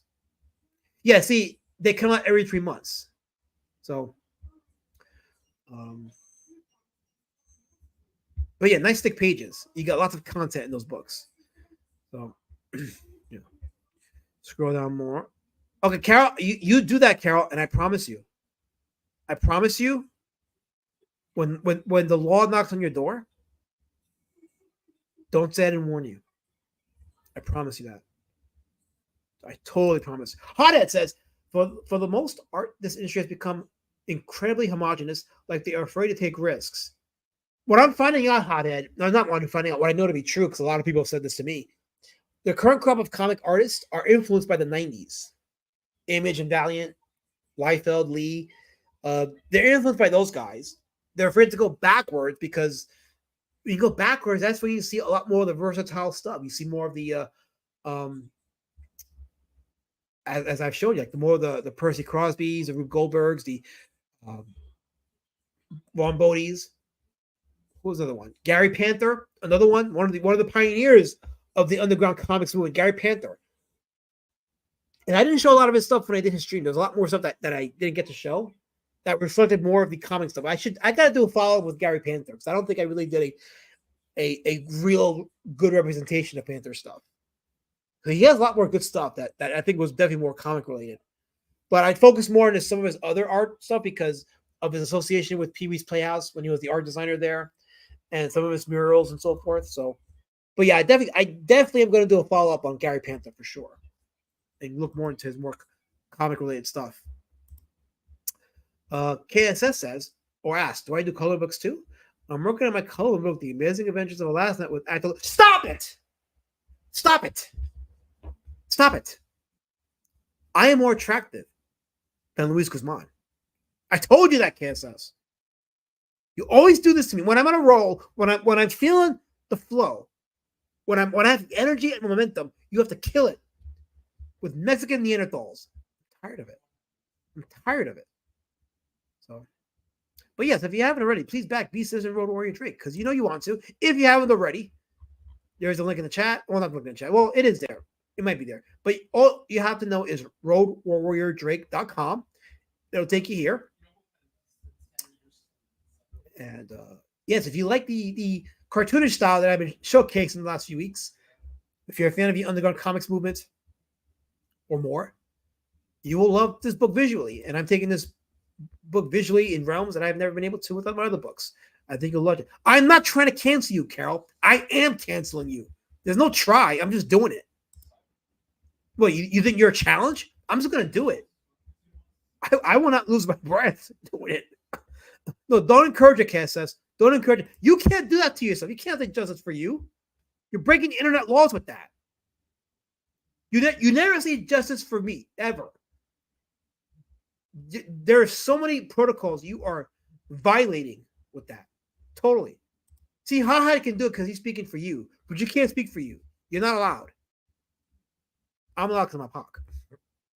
Okay, I'm influenced by Alex Raymond, Wally Wood, Al Williamson, Dave Stevens. Some good names there. That's right. Throw your damn tables. I don't care. Throw your tables. Your violence doesn't intimidate me anymore. I'm emancipated, Carol. You hear me? I'm emancipated. I'm strong. Okay, Katie says, thank you. We love coloring books, and I read stories every night. I'm happy to hear you understand me. Well, I'm glad that you have the opportunity to read to your kids every night, and that's a good way to open them up to worlds of whimsy and wonder and fantasy and just the sky's the limit. So, yes, never underestimate the power of a good night's reading to your children. Totally. Let's just all draw as photorealistic as we possibly can and suck all the fun out of the artwork. Art industry current year. So it's funny you say that, Master Panda, because yeah, I definitely don't mind well detailed art. Trust me, I can appreciate the beauty of a well inked piece with a lot of detail, but comics are a storytelling medium. So, um, oh, by the way, let me just follow up also by saying, if you got a lady and you read to your lady, that's also good too. Actually, I was reading Contract with God to my lady, and she loved it. She loved that I was reading it to her over the phone. So yeah, if you have a lady and she's into comics and you read to her, do it. But going back to what you're saying, Master Panda, too much detail can take away from the storytelling. Sometimes you got to play around with simplicity because it can be more effective in storytelling. And when you read a comic, yeah, this is the thing. When you open up a comic, you want to escape reality. You want to escape from the bullshit around you and just go and just have fun. And a lot of the fun comes from the visual aesthetics of a book. So, and don't get me wrong, like you could read a Conan comic from the 80s from Marvel with its detail and still find escapism visually there because Conan is such a fantastical character. But I think modern day indie comic artists took the wrong examples of the wrong lessons. They took the wrong lessons of that, and it's all about my art. And it's like, dude, is the art servicing the story? For example, can you take a George Perez artwork and make it work in a Charles Schultz's Peanuts book? The answer is no, because it'll bring it down. So the art must service the story. If it services the story, the art did its job. That's why I say, like, if you have a comic that has mid art, but it's well written and it's got a good story, you have a good book. Conversely, if you have a book that has great art and a bad story, it's disposable shit. That's my thing right there. That's what I say. I contend with that, and yeah, I will go to my grave believing that. There's more exciting art and coloring books in the mainstream comics now. Sad. Well, you've actually unlocked the secret, Master Panda. Is those coloring books are geared towards kids, so they got to be very expressive in their art, and they got to be very visually escapist for the kids. That's the key. That's the key. Ah, Henry Throne. Hail, Henry. Welcome to the chat. I just got done playing Ultimate Frisbee. I'm listening while driving home. Well, I hope that your drive home is enhanced by the sound of me trying to keep some of my abusers from ruining my stream. So I'm just trying to tell a story here. TC says Donald Duck is the only. Oh, stop it, TC. Stop it. Come on. I had high hopes for you. You were doing so good up until that point. Entrapping me with that comment. What's wrong with you? How does someone get on my harassers list? I'm not going to tell you, Colin, because then you're going to join that list. Just don't. Be on my good side. Come on, be my friend. We're all friends here, right? Well, we're not really, but just at least tolerate me. You don't gotta like me, but just tolerate me. I am a POC. You should tolerate me, because if not, that makes you racist. And if you're racist, I'll make sure that you give me money. I need some reparations. You hear this? What does that say? You hear this, Monstai? Monster? Oh, you're trying to be cute. You can't do that. It's my channel. You can't do that. You're not allowed. Only I can do that. You have to type in the chat. My stick figure, says Carol. Why am I reading your comments? Have you, by the way, have any of you seen what Carol's talking about? Let me just deviate a second from the stream. I do this because I got to document this. So she said she gave this to me in person at the comic convention a few weeks ago. She did this. This is not a comic book. This is a manifesto, okay? This is a manifesto. Don't let it fool you. This is not a real comic book. I'm going to show you. See, look. She actually sat down one day and she drew this. She sat down, dedicated a few minutes of her time, and did this. She did this. A grown adult did this. See, look. Look at this. She dedicated a few minutes of her life to this. All to own me. To own me. Look at this. Look at this. She's doing it because she wants to put a spot in the street, but it's not going to happen. I'm not going to allow it, Karen. Totally not going to allow it. What do you think you are? I'm on to you. I already have a copy to send over to the authorities. Forensics is going to get their hands on it soon. You watch. Totally. Let me skip ahead a few comments here. Oh, Bear is finally here. Hell, Bear. Another harasser of mine. Colin asks, we're not friends. Well, if you ask him to be on my harassers list, then you're not my friend. My friends don't ask to be on my harassers list. They vouch for me. They tolerate me. They represent me. Because I'm marginalized in this community. And if you're white, you have to represent me and you have to vouch for me. Because if not, you're racist. And I can't allow that. We don't allow racism here. Totally not. Master Panda says, exactly that. Coloring book artists want to appeal to younger audiences. Many mainstream artists do the exact opposite. And the industry wonders why they can't appeal to young readers anymore. Not just the industry, the indie scene too. They're focusing on hyperrealism or too much detail, and they're forgetting it's a visual medium. Have fun with it.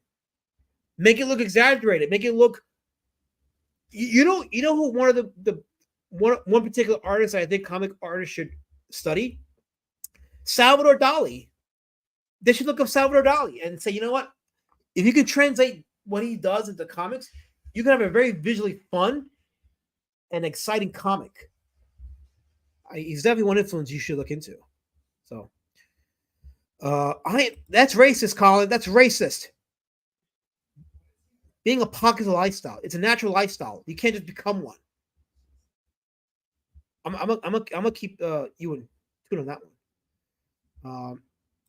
That was a great comic last man. No, it's not. It's you're talking about Carol's.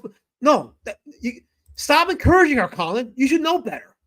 That's exactly how I do. Why? Like, why is she doing that? No, it's not cool, Carol. Katie did. That's not cool. It's a manifesto. Don't do. What is?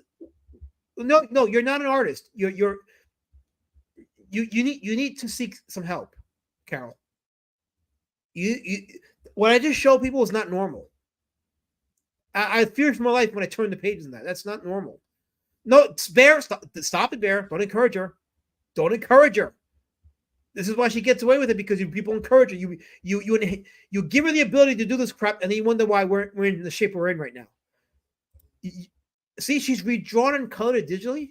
When I'm done, Ducks versus Peanuts will launch. I'm not joking, guys. She's literally confessing to the manifesto. She's confessing to it. You think I'm lying? It's plain as day right there. She's confessing to the manifesto. Totally. No, it is not a masterpiece, KSS. Stop it. She colors 1,000 times better than me? What's wrong with you? You colorblind? Don't you see what she's doing? She's grooming you. She's turning you into one of her army, her people of army, her army of people, whatever you want to call it. Like, no, she's not a real artist. She's not a comic creator. What are you doing? She's got you all hoodwinked. I don't know the gold mine. What are you talking about? You're frightening me. I am not a human being. I'm a person with feelings, KSS. I'm here talking about Luba Wolfschwanz and Eckart. I don't even know anymore. I'm too. My mouth is too strained from thinking like Breitschuh. Let me scroll down a bit more. I feel like I'm behind in the chat. Let me scroll down more. Let's see here.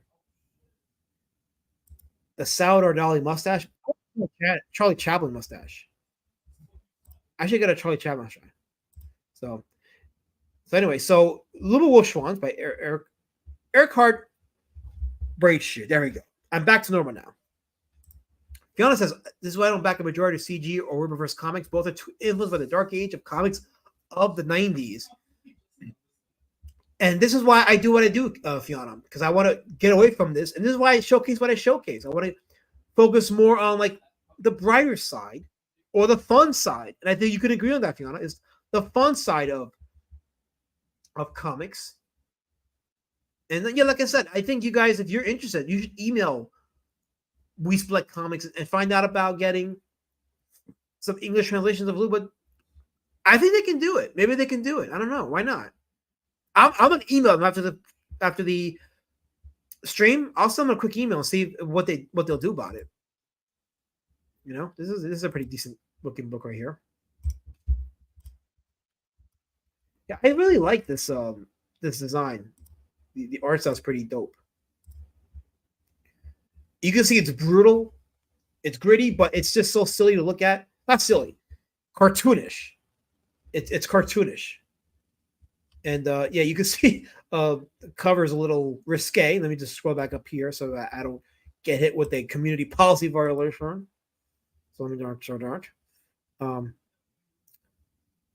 But yeah, I like when they take like that sword and sorcery theme and they make it cartoonish. It's a lot of fun, for sure.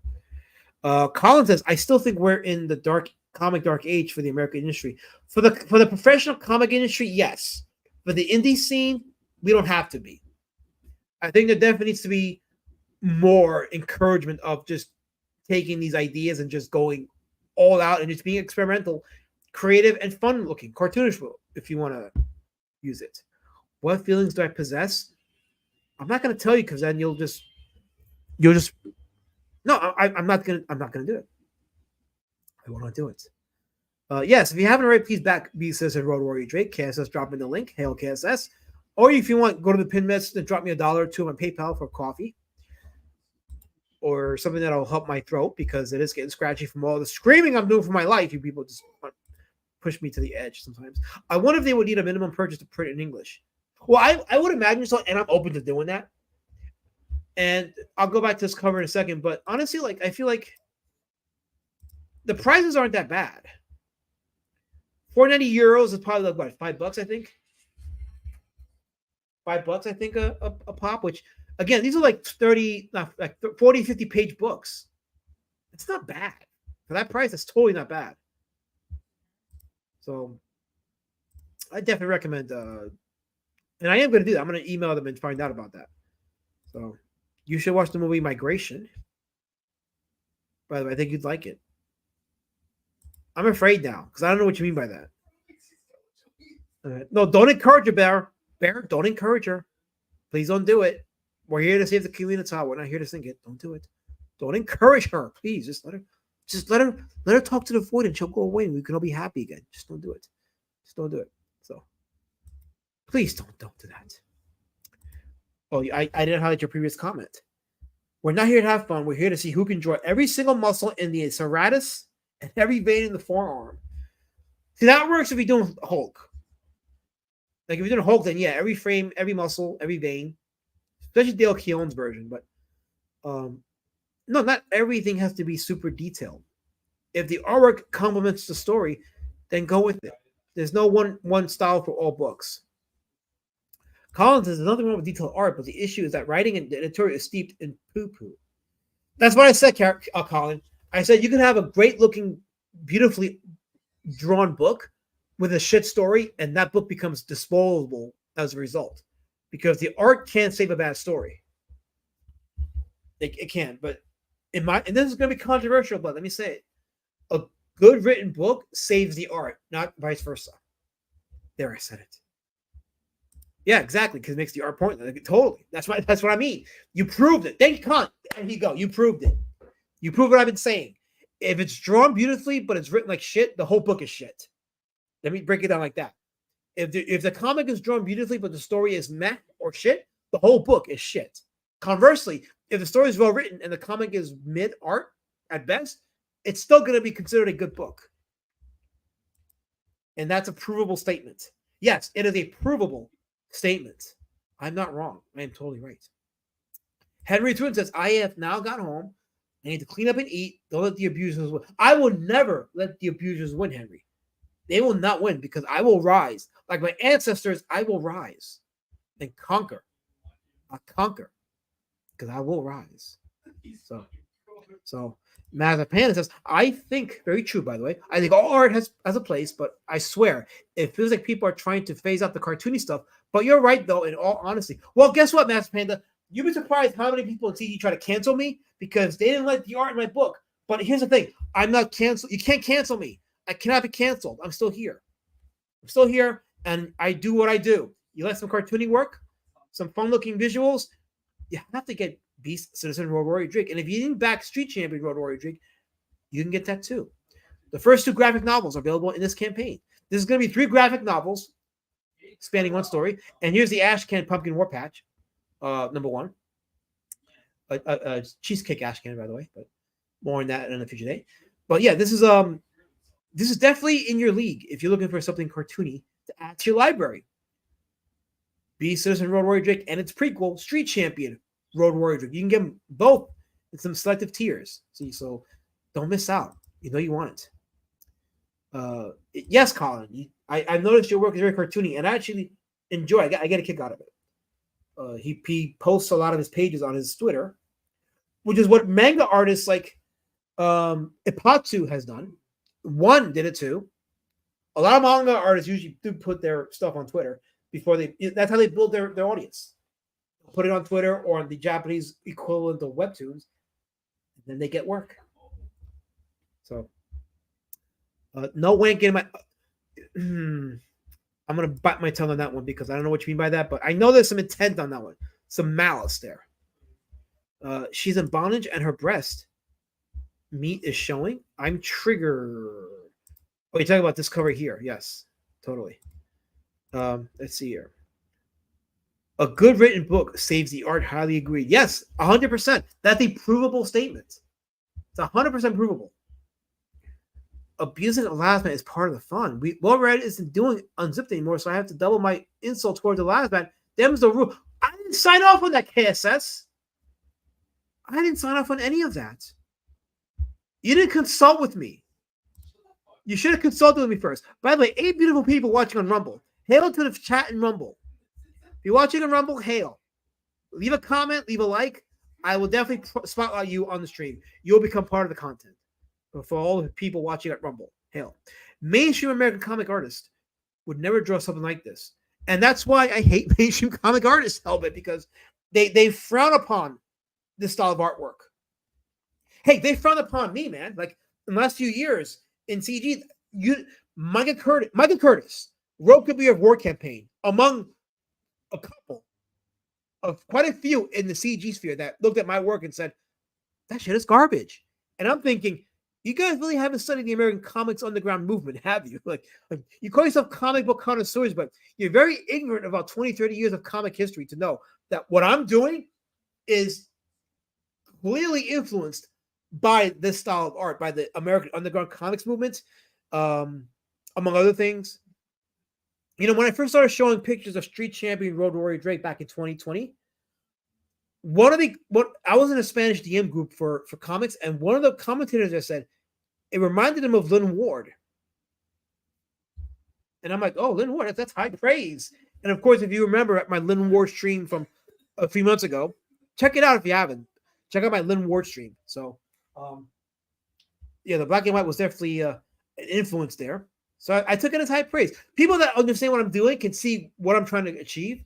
And then they start to get it. Like, oh, okay. I kind of see it now. Can't break the rules now. You've already broken the rules, Cal. You've already done it. You've divided our community. I am not a colonizer. I am one of the original peoples. I'm indigenous, Colin. I was here before Plymouth Rock was here. This is verifiable. Totally verifiable. Hothead needs that cheesecake. Well, you know where to go get it, Hothead. Come get that cheesecake. Pumpkin War Patch on the Be Citizen Road Warrior Drake campaign. You know you want it. If he would have read the chat, he would have known what that meant. Well, I'm sorry. I'm trying to share my knowledge. I'm trying to be important. I'm allowed, Carol. Can't tell me not to. I don't let you. You don't have power to. Ken says, I don't have to sign up for the rules. But I was nominated the true king of the slums a long time ago. Yeah, this is verifiable too. You are the true king of the slum. People have forgotten that. Yes, TC, justice for me. Totally. I mean, me and Micah were cool now. Like, I don't have an issue with him, and we don't have an issue. We're kind of like past that. But yeah, he made a very snide comment about my. Actually, you know who else did too, right? Mike Barron. I told that story quite a few times that when I was on Matt Barr's stream and Mike Barron was one of the people on the panel. When it came time to show Be Citizen Road Warrior Drake, he was like, is this a joke? Like, listen, Mike Barron, legendary creator. I take nothing away from his accomplishments, but he's a fool, okay? Because there was about 20, 30 years of comic history that is equally as important and significant as the mainstream stuff. So, but you, the market, decide that. The market decides that. Joe Mad's art is phenomenal, but it couldn't save Ultimate Street from disaster. Easily the worst thing Jeff Lieb had ever written. Even with Madeira's art, it's considered a dud. See, you prove my point. Again, you prove my point. Because a lot of the comics in the last 5 or so years, or 10 years, I should say, the artwork wasn't bad in a lot of them. It's not the artwork that killed those comics, it's the writing. It's all the race swapping and the pushing of the quote unquote the message, that stuff. That's what killed those comics. You pushed away your audience because you were catering to a different audience that doesn't buy those books, and your story sucked as a result. One of the best examples I can tell you is Ta-Nehisi Coates' Captain America. I did a famous review of that on Well Red's channel. I reviewed the final issue of Ta-Nehisi Coates' final Captain America issue, and boy, that book was shit. I can only imagine the rest of the series, but that book was shit. Not because the art was bad. The art was serviceable. The writing was shit. And I famously destroyed that book on stream. It was one of my best crowning achievements as a creator. So KSS is more of the emperor of the CG, says Bear. Sounds like an elevation of power there. Dark Gift Comics in the chat. He goes, what's up, peeps? Yes. Oh, you meant actual cheesecake? Yeah, I could use that. No, you're not allowed, Carol. Stop it. You're not allowed. No, I'm allowed. I promise you on Allah, if you take that as your new handle, I will trademark strike you. Don't you dare. I will not allow it. You can't oppress me. I'm not oppressible. I am strong. Like my ancestor warriors, the original peoples. That is me. Every stream, I nod more and more to the last man's opinions. Well, thank you, Colin. I think that's because you see it too. You've known about it. You felt it. But you probably didn't think it was the right opinion because of the sentiment that exists in the comic indie scene, which I have seen, and I'm one of the few to challenge it. And I think a lot of people are starting to notice that. And you're waking up to it because you realize in your heart of hearts, it's true. And for that alone, you'll become a more influential creator than you realize. Let's see. Scroll up more. Let's see here. Trying to catch up with the chat. You guys are on fire tonight. I appreciate that. Let's see here. Oh, well, Katie, this is you've opened my mind to this kind of concept. Regardless of the art, the story has to suck you in. Yes, absolutely, absolutely. Like I'll give you an example, Katie. Here's an example, and I will spotlight this creator. I was going back and forth and whatnot. I will spotlight him at some point because he's been one of the more active liberals, which turns me off if you're a creator. But Scott McCloud, very minimalistic artist, but very influential too. And his last book, The Sculptor, was one of the best reads I've ever had. It's a beautiful graphic novel. And the art is simplistic, but it's serviceable. And the story that he tells in the book together makes that a must-have in your collection. So I definitely recommend that. Based on the story and the sum of the parts. See, a comic book needs both the art and the writing to work together for it to be good. So I'm not going to read about your betrayals in the chat. You say the betrayals for Lord Raptor stream. He's all about the he documents the betrayal. So don't. So let's see here. The current Spidey run has amazing art, but it's horrible to read because of the cringe and vomit writing. Exactly my point. Yes, you are confirmed. You are confirming it in more ways than I can, Colin. Totally 100%. They continue to kill any goodwill Spider-Man has in the eyes of fans. So the current writers in Marvel, they hate masculinity. They hate patriarchal strength. Spider-Man represents the average guy, the blue-collar guy. He gets a hot woman. He has a good family. He's a crime fighter. That image is offensive to the modern woke writers at Marvel, so they have to destroy the character of Spider-Man because to them it's offensive. So they get him divorced with Mary Jane. He becomes a loser. It's depressing from what I read. That's why I'm holding back on getting any of J. Campbell Scott's Spider-Man because as good as I'm hearing it is, I gotta believe that there's still room open for them to just pull the rule from over you and say, well, there you go, the message. So nah, I'm good. So we'll see. But yeah, Spider-Man has been a big trouble to these milkshake writers at Marvel. So okay, let's see. Scroll down more. I had to skip a few chats because I get behind and some of what you say doesn't make sense because I missed out on the context as I was speaking. Peter needs to settle down for good. Well, they were trying to get to that, but then the 2000s hit, and then they had to get edgelord and woke and modern audiences. You know, the same usual trope that's killed a lot of IPs, and that's what they did to Spider-Man. But yeah, a comic where he settles down and retires and lives his life with Mary Jane and their kids. That's what we need. Let's get that comic done. By the way, down the road on my list of books to read is the Wedding Album, featuring artwork by John Romita, among others. But yeah, I gotta read this. This is the entire arc of when Peter Parker proposed to Mary Jane, their engagement, their wedding, their post-wedding adventures, all here. It's a beautiful hardcover. I got this off Amazon, and I love it. I love it because of how it looks. Not so much because I haven't read it yet, and I'm going to. So it's on my list, and I am looking forward to it. So getting back to Luba Wolfschwanz, let's see here. So you know what I noticed with these streams is like we'll get into like a good hour 20 of the main topic, and then the chat kind of dictates at that point the direction of the conversation. And I noticed the conversation is going to a certain direction, and you guys are moving it, which is fine because I'm having fun talking about it and sharing and affirming some of your opinions. So let's see here. I don't know what Bear blames you for, but I agree. You are to be blamed, Dark Gift. Whatever he's blaming you for, you're at fault. You should fix it. So let's see here. Scroll down more. Let's see here. Okay.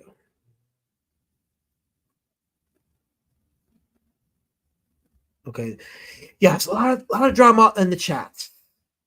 I recognize the drama, but I don't highlight it for the streams because it's about the art, the artists, the characters.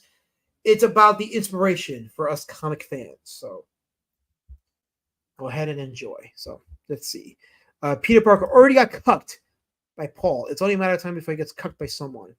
I don't recognize the modern stuff, Matt Panda. So whatever happened to Peter, I don't recognize it because the characters and where they were going by the original creators is clearly not what the intended outcome is going on today. So let's scroll down more. Yes, I have to catch up. I appreciate the drama-free space you're providing, says Lady. Well, thank you. I'm glad you recognize that. I'm glad you, because here's why. Because we see it a lot anyway. It's in various streams.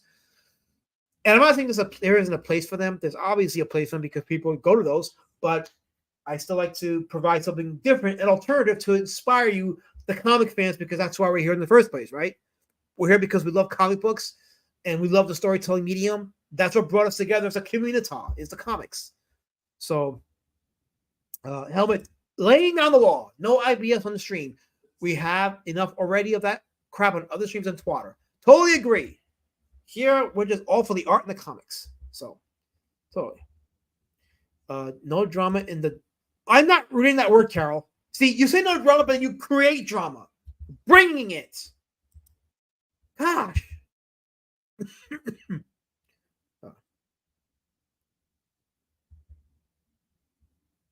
You made me scratch my throat with that, Carol. You made me scratch my throat. That's not right. It's totally not right. I didn't deserve that. Well, hopefully, Katie, I made you I converted you into a fan. I do these every Thursday. Now, if Dark Gift does his indie cockfight streams, he does those on Thursdays. So on the weeks he does the indie cockfights, I do my streams on Wednesdays. So I haven't heard if Dark Gift is bringing back indie cockfight next week. So I'm going to assume I will be back here Thursday and stream again. On who? I don't know yet, but I have a list. So I'll be picking from the list, and we will go ahead and do that stream. But yeah, feel free to go back and look at my past few streams on the indie comic outliers streams. That's what I call them, the indie comic outliers. So you can see some of the other characters and creators that I profiled from the various decades of comic book history. The outliers, as I call them, because they're not part of the mainstream. Although some of them have influenced the mainstream. One of the best examples of that is Percy Crosby. Chick Young, who did Blondie, was inspired by him, and who else was inspired by him? Excuse me. I had Mexican earlier today, so I'm starting to act up on it now. It's coming out now. So, let's see here. Scroll on here. I was on your side with that comment. Which comment? See, I don't know. I don't know. So I don't know. I'm afraid to even ask her to verify this comment, so I don't want to. Massive Panda says, I feel like Dr. Ian Malcolm in Jurassic Park. Let me read this in Jeff Goldblum's voice. So there aren't actual dinosaurs on your dinosaur tour, right? Comic creators talk about every subject under the sun, except their comics. And that's a slight problem, because here's the reality. Unless you have books or characters that people are invested in, if all you're talking about is your books and your comics, people are not going to want to stick around. They got to be invested in it. But here's what I've learned. Yes, the insane quote-unquote drama stuff does attract an audience, but a percentage of that isn't interested in comics. However, how do you make comic talk exciting? I don't know. I'm still trying to figure it out. But for some reason, I got 20 of y'all watching here on YouTube and about 6 on Rumble. Well, I got 25 on YouTube and 6 on Rumble. I think that's pretty impressive right there. You know, for this kind of talk and for this kind of themes, yeah, I think we did a pretty good job here. I think we're no, I am not woke, JD Kirby. I am totally not woke. I am all masculine. I'm patriarchal. I am not woke. How dare you? But you're my harasser, so you will say those things. You always do. You always do. So I'll give a quick plug. So Matt Barr is streaming. I think he's streaming right now. We're going to be ending our stream in about a couple minutes. We don't go past 10 unless the conversation is knee deep. But usually I keep it at about 2 hours because it helps for the replay value. So if you guys miss it, you don't got to worry about sitting 3 or 4 hours of direct. You could just sit, check. You can be assured that if it's 2 hours of bona fide, pure content. And you guys help make it happen. And after Matt Barr stream, Lord Raptor streaming for another 12 hours after that. So don't plan on sleeping. So Carol says, you're nice. No, you're not. So you pretend. But I see right through it. I see right through it. Helmet says, most of the time I'm an unbearable asshole, but this here is my Zen garden. Yes, if you haven't taken out a cup of coffee or tea watching this, you should, because that's the best way to enjoy this content. Because we're talking about the arts, the creators, the influences, and what it does to us when we watch this stuff. And, of course, going back to the chat, because here in this stream, we are a chat republic. So you guys in the chat are keeping this conversation going. He censors so much that he can't make sense of it. Who are you talking about? I censor nothing. I just keep things chill in my chat. I ate Mexican food, KSS. Food, not people. Food. You know what I meant. You're just trying to slander me because you don't like pox, but I'm onto you. Synergy between marketing and that's the best way to put it. Everyone's Cthulhu. It's about the synergy between marketing your stuff or shilling and how to make it fun and entertaining. That right there is they lost art. It's a lost skill. See, a lot of indie creators have not really worked in the private sector, especially in customer service. So they lack that one basic skill. Because as one person used to say, your job as a salesman begins when someone says no. So like if you're pitching a book and someone says, I'm not interested, right then and there, your job begins as a salesman because now you got to go and try to convince them that no must become a yes. But a lot of creators tend to like not know how to do that. So it's a lost skill. And you can tell like they have not had their hand in the private sector when they fail to understand how to convince a customer. And you're not going to always convince every single customer, but there's a way to keep the conversation going at least. So Fiona says readers that stick with a comic or book, they know where they overlap with the writer's themes, interests, mysteries, etc. Yes, overlapping is one of Fiona's biggest things. You should look into that because it's one way to help market your book. Oh, it's right. I didn't get to show the interiors. You're right. Hold on. Okay, before we go, let me quickly show the interiors that my good friend Helmet sent me. Okay, so I'm gonna have to open it up with one of my photo apps. So let me just get rid of this screen here, and then we'll end it on this. So let me show this. There we go. Okay, so these are the interiors. I'm going to take off the comments for a second. These are the interiors for one of the issues for Luba Wolfschwanz. Let me get the write-up. What's this about? Okay, let's see here. I'm looking at what my good friend Helmet said to me about this particular issue here. Okay, let's see here. Okay. Okay, so Luba is fighting cannibalistic ice monkeys, and the second interiors are from a fight against a mind-controlled troll. So here, this troll says, "I'll eat you up." See, I translated these in Google Translator, so you can see what they're actually saying. "I'll eat you up."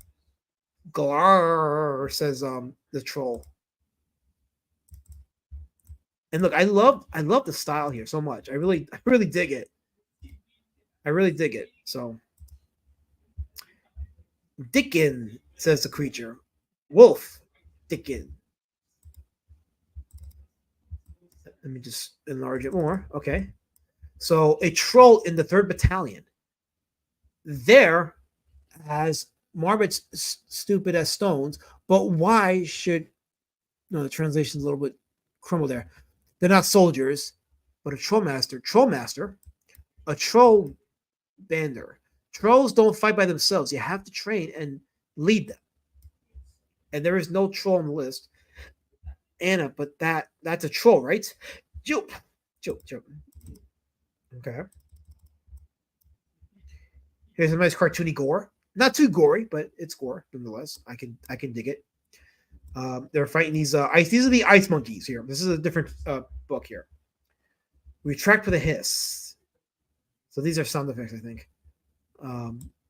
So look how he draws them. This this is definitely Mike Mignola inspired. You can see the Hellboy influence visually in these panels here and the design of the characters. Let's see, scroll up more. Yeah, this is definitely Hellboy inspired. Luba and the bloody snow. But the crowd, their leader is dead too. Your hunger remains. Here's one of my favorite looking pages. I love the expression of this one. Fatuk. Something. Crack. Whack. Grr. Whack. Whack. Boom.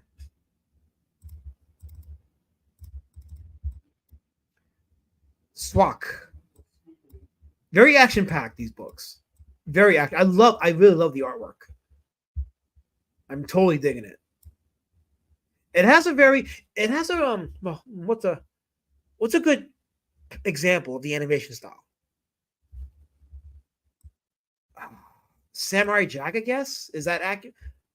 It's too detailed to be Samurai Jack, but it kind of has that's the one cartoon it reminds me of.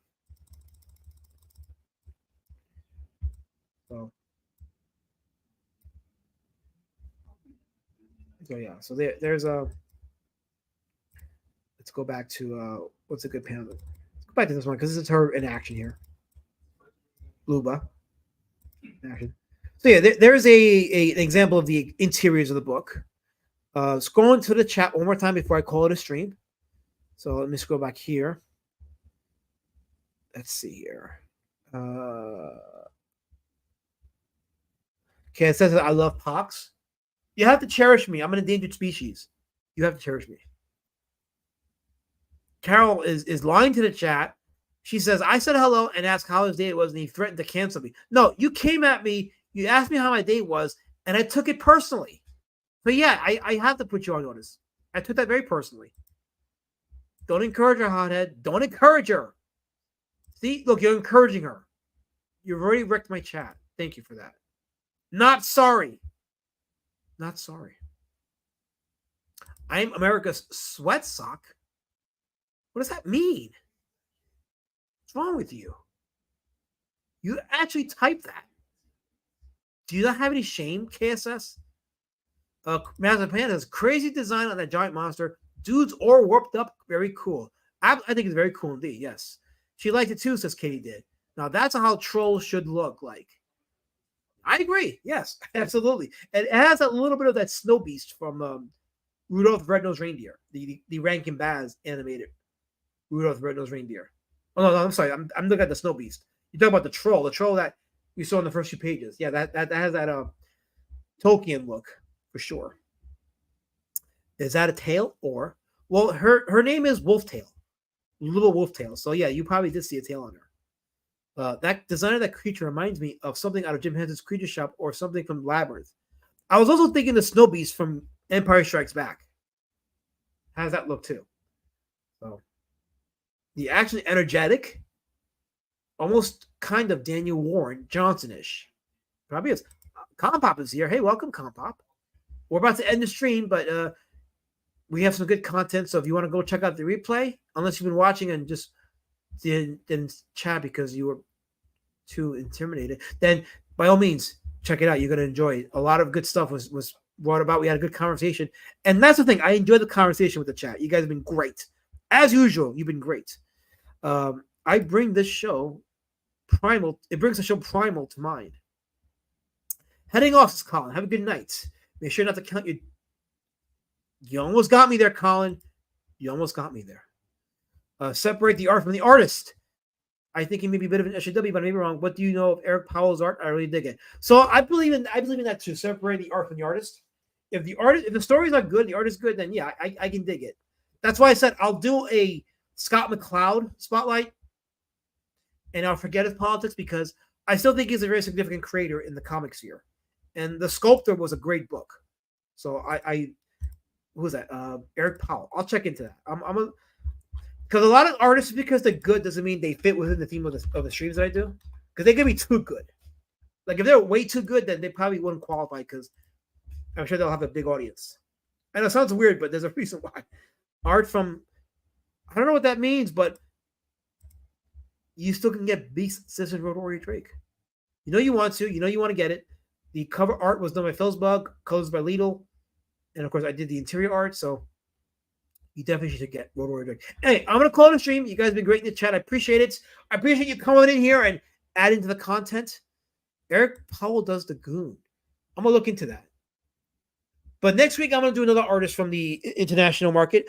I'm probably good. Well, I won't say because it might change my mind, and I don't want to date the stream, but I have an idea who I might do next.